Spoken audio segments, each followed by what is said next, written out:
Good morning. It's Thursday morning. I'm Rabbi Feinstein. This is Valley Beth Shalom, coffee and Kavanah. I hope you've woken up to a beautiful day wherever you are this morning, and I hope that you have the strength and inner peace and fortitude to make it through a day. I've been thinking a lot about masks.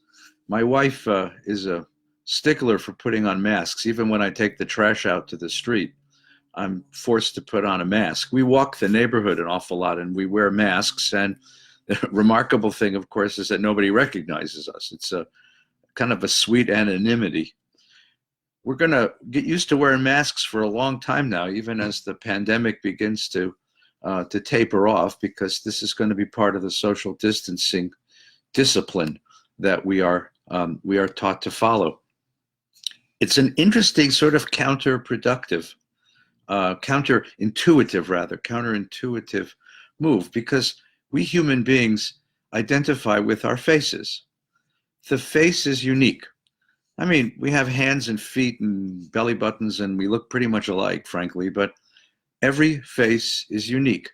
In all the world of 7 billion people, no two faces are alike.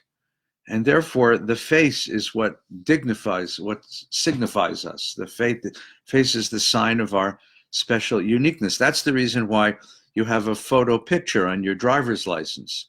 That's the reason why you have a photo picture on your passport, because the face is that unique thing. And I can look into your face and I know it's you. I recognize your face. I've had the experience of forgetting somebody's name, which I do all the time, but I don't forget faces. And I know that person from someplace. Actually, sometimes it's kind of embarrassing because I live in a neighborhood where there are a lot of character actors. And I'll go to the supermarket to pick up a quart of milk or a pint of ice cream, and I'll see someone there who I know, but I don't know who they are and where I know them. And I'm always afraid not to say hello, because I'm afraid someone will go home and say the rabbi was cruel. So I'll go up and strike a conversation and say, how you doing? How's your family? Hope you're doing. Hope your shopping goes well. And only later that night, while I'm sitting with my ice cream in front of the TV and I see that guy's face on the TV, do I realize he's a character actor whose face got stuck in my head. And that's how I remember him. And I'm sure he goes home and says, this idiot in the market came up and knows me. I guess character actors have to live with that. The face is who I am. In ritual and in theater and in other aspects of life, we wear masks. The Greek word for mask, or the Latin word for mask, is persona. The person I am that I project to the outside is the mask that I wear to the outside. And persona, of course, is related to personnel. So when I go to the personnel office of my company, they tell me which mask I'm going to wear today. Am I boss? Am I employee? Am I supervisor? Am I underling? Am I in charge of this? I'm in charge of that. In theater and in ritual and in life, we put on masks in order to, as it were, mask who we are, to show that I'm a different person, to project a different persona, a different quality into the world, and hide my own mask, hide my own face. In ritual, I wear a particular mask because I'm part of a drama. In theater, I'm part of a drama. I'm not me, I'm Hamlet. I'm not me, I'm Romeo. I'm not me, I'm King Lear. I'm someone else when I stand on the stage, so I wear the mask of the actor. And my real self is hidden here someplace within. The idea is that when we look into each other's faces without masks, we're able to read the other person, to read another person. And this is something we learn to do from a very early age. According to the developmental psychologists, babies begin recognizing faces from the very first day they're in the world. In fact, they do an experiment where they'll show various images to a child and see how long each image holds the child's attention. And it turns out that the human face holds a baby's attention for the longest of any image that they show the kid. We focus on faces. And from a very, very early age, we learn to read faces. You learn to read a face. I can tell that my wife is angry with me. She doesn't have to say a word. I can see it. I can see it in her face, in her eyes. I can see the tension in her face. When I go to the doctor and I wait for the results of a test, the doctor walks into the examination room. I can read her face. I can read her eyes. I begin to worry. When a police officer pulls me aside, I read his face. We read each other's faces. That's how we come to understand. It's a form of communication between human beings. I was traveling one year and we were in Italy, and I discovered that I love Italian television. I don't know 5 words in Italian beyond pizza, but I can watch Italian television because Italians are very expressive in their faces, and you don't even have to speak Italian to love Italian television. You can figure out exactly what's going on simply by hearing the tone of the voice and the configuration of a face.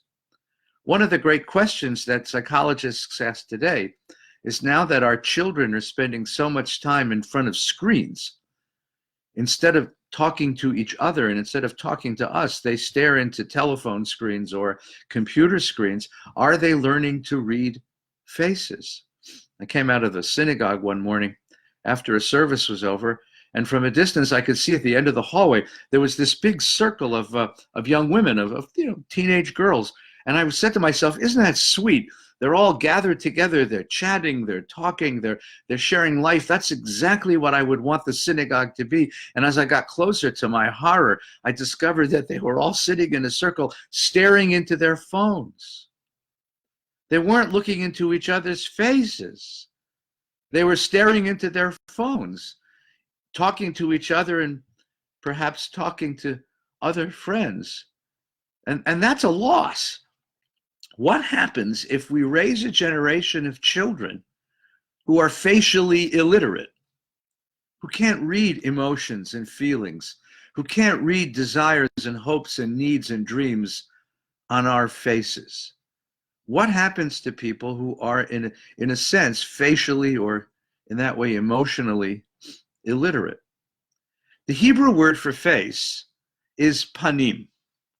Panim. And that's such an interesting phrase. But Hebrew is a very interesting language because it's very deliberate. So it's one of those nouns that is in the plural.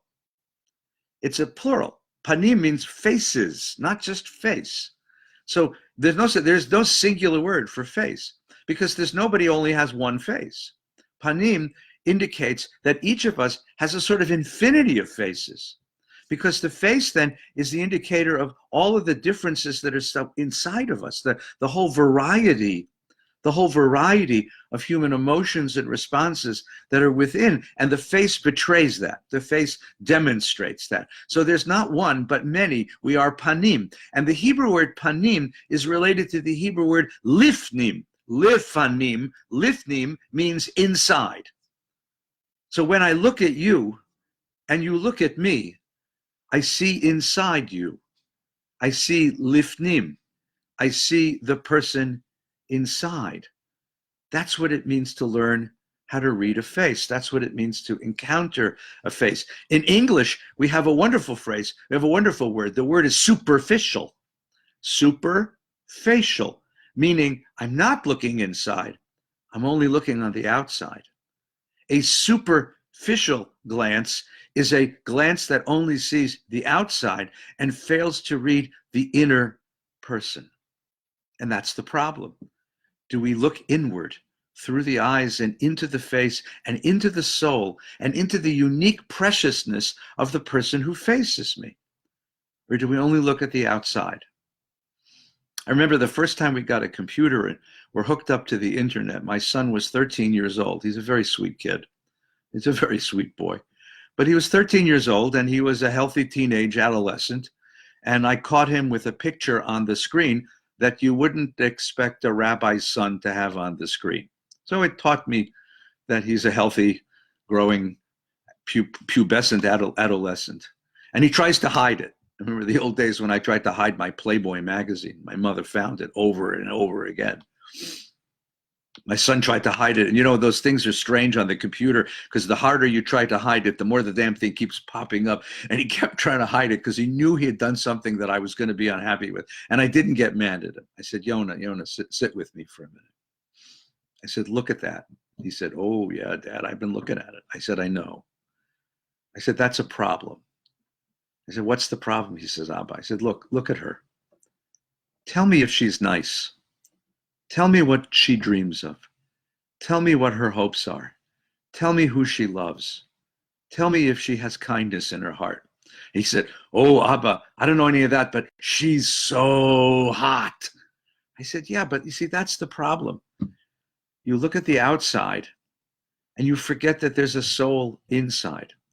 And I said, Yo-Yo, the problem with that is that we men, we're programmed to look at the outside. Evolution has programmed us to do that, to become desirous of women, but only superficially, only on the outside. It takes the entire tradition of the Torah to remind us to see the soul within, to see that she is a unique and precious human being who has loves, who has desires, who has needs, who has hopes, who has dreams, who has fears, who has pain, who has happiness. You have to learn how to see within. And I don't want you becoming habituated, addicted to the outside and forget that skill, the need, the discipline of looking within. And the irony, of course, is as I'm teaching my son this, there's an office, a clinic for plastic surgery directly across the street from Valley Beshalom, from my synagogue. And right over it, there's a humongous billboard on Ventura Boulevard advertising discount breast enhancement, a picture of a very healthy young woman, and telling you that you can have that look for, God knows, $3,500 or something. Across the street, there's a bus shelter with an ad for a lingerie store in Beverly Hills. No matter how hard I try to teach the young men of my community to look within, the culture conspires in the opposite direction to habituate them to see the outside and not to see the soul within. I did a retreat once for the 11th grade of the local Jewish high school. And they asked me to speak to the boys and then speak to the girls. I spoke to the boys and I said, I want you to try something for me. I'm going to make you the sexiest man in the high school. Now they're listening. I said, in a few minutes, we're going to go to lunch. I want you to sit across from a young woman and I want you to train yourself to look in her eyes and to listen to her and to respond to what she says. The boys all said, I'll try this. And all the girls came to me after lunch and said, what did you do to the boys? They were wonderful. We look in our eyes, we look in a face, we try to see the soul, and we try to feel the person within. That's what we do. In the Jewish faith, there is a beautiful symbol for this. In the desert, on the way between Egypt and Canaan, in the end of the book of Exodus, Moshe is commanded to build the Mishkan, the tabernacle, a place of worshiping God. Ohel Moed, the place of meeting divinity, meeting God. And in that tent, in that meeting place with God, there is an Ark of the Covenant, a golden box. You remember, it's the one that Harrison Ford found in the movie. And the instructions for that Mishkan, as they're described in the book of Exodus, is that on top of it, it have two statues of kruvim. Kruvim is the Hebrew word for cherubs. That cherub is kruvim, that same word. Some sort of mythical angelic figure, and it says very clearly that they're to have faces, and those faces are to face each other. The symbol of divinity that we carry with us through the desert, the symbol of God's presence in our midst, are two faces facing each other, face to face, panim el panim, face to face, soul to soul. We see each other. That was the decoration of the Holy Temple of Jerusalem. The Ark curtain, the parochet, was decorated with that image of angels facing each other, because in each other's faces, we see the infinity of another human being. In a couple of weeks, we're going to have Shavuos. We're going to talk about what it means that God speaks to us, what it means that God enters the world, what it means to perceive God. How does God reveal God's self to us? But you don't have to go too far. Look into the face of the other, because the infinity of a human soul that is revealed to us in that face is the face of God. That's the infinity. That's the symbol on the parochet. Early in the book of Exodus, it is said that no man can see God's face. No one can see God's face and live. But at the end of the book of Deuteronomy, the Torah says Moses saw God's face. Moses was the only one who saw God panim el panim, face to face, and lived. But who was Moses? He was a man who could stare into a burning bush and listen for the voice of God. He had patience, he had depth, he had sensitivity, and he had compassion. He wasn't put off by the outer experience, by the mask. He saw the eyes, he saw the face, and he saw the soul.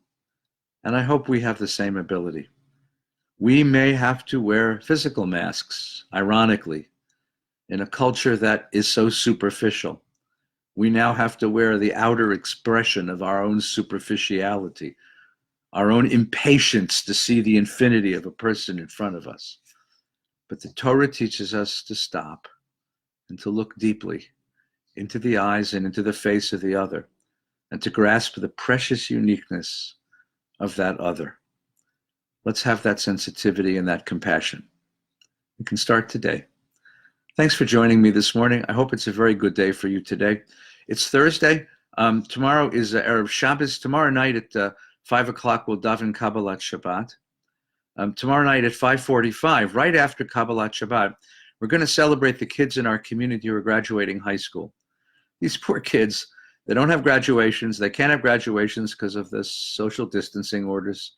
They won't have proms. They can't go to Disneyland like we all did on the night of our graduation.